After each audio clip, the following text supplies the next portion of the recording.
We have seen many manufacturers releasing a new flight sim hardware with the rise of the next generation flight sims. Turtle Beach has been no exception to the list with their releases of their VelocityOne Yoke and their flight stick, as well as their rudder pedals. And now a new HOTAS option has arrived, the VelocityOne Flight Deck. In this video, we're going to check out the flight deck for Microsoft Flight Simulator and let you know, is it worth its value for money? So let's jump into the video.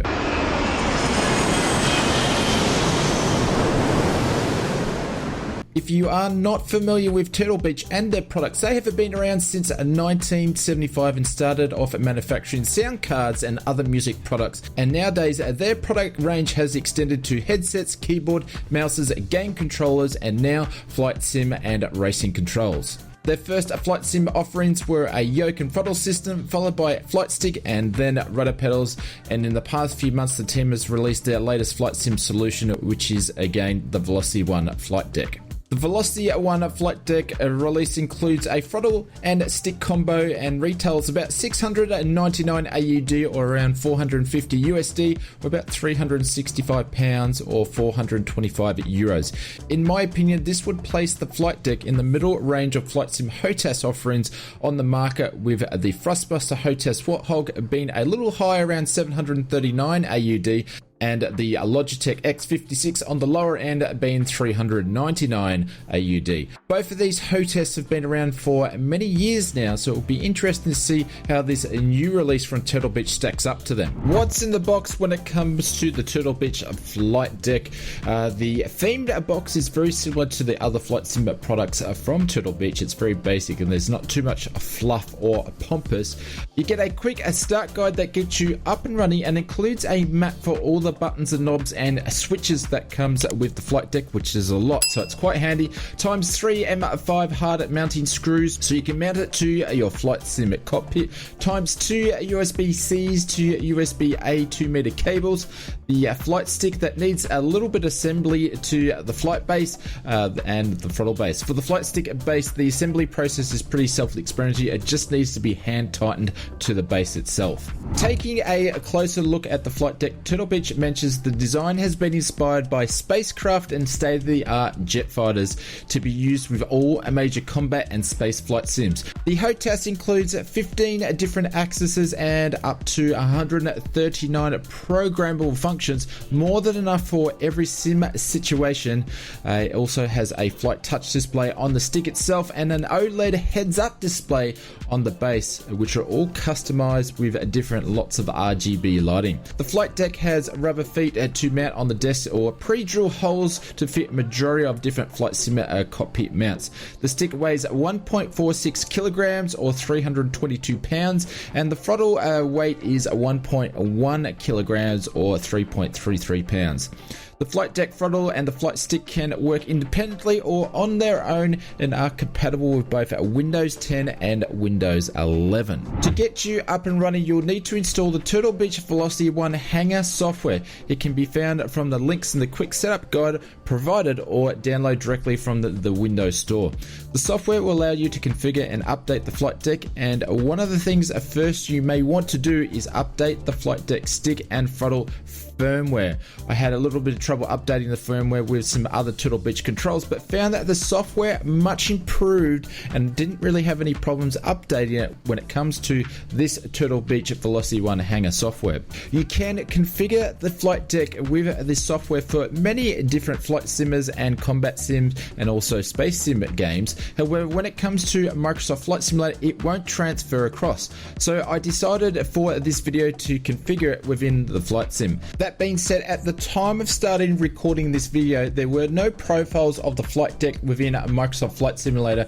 I'd say the release of this product must have missed the last sim update, but it's really not a big deal as it allows me to set up the flight deck how I actually want it manually. Going down the line, I did hold off for creating this video and I waited for the profiles to come with a sim update 15. Because that sim update was delayed, there's been a bit of a time between the start of this video and at the end of the video. Putting that aside, I can still use the software to test each button and knob as well. It's a great way to demonstrate the accuracy of the stick for this price level. The throttle sleeves can be split apart themselves, and they have a built-in virtual detents or haptic detents, which are not mechanical, but they do vibrate when you pass through these detents. I really like the way that they've incorporated this into the throttle control. The other thing is you can do with this software is turn on and off the active feedback and change the lighting of the flight deck, and also change the head-up display, all the RGBs. Everything's pretty much customized. There's so many profiles you can set up for other space sims and other flight sims, but for the moment this doesn't transcribe over to Microsoft Flight Simulator, so I won't go into that detail too much. Hopefully we will see this update in the future. Jumping into the sim, I've been sitting on the Turtle Beach flight deck for some time now until sim update 15 landed. Before that there was no profiles on the HOTAS, but you could customize your own profiles, and that's what I ended up doing. There is so many different functions on the flight deck, and Turtle Beach made sure they used all of them, and I found that the profiles, once they finally got into Microsoft Flight Simulator, they were a little bit overwhelming because there's too many different types of configurations. So I just went using my own profiles. I actually ended up recording the flight videos 4 times, and I didn't uncover the issue until I started using the flight deck on a stream, and found that the flight deck tends to want to take over your sound settings. It actually has an inbuilt 3mm jack that you can plug a headphone directly into it. So I found every time I plugged the flight deck in, you had to manually change the incoming and outgoing sound source back to your default options.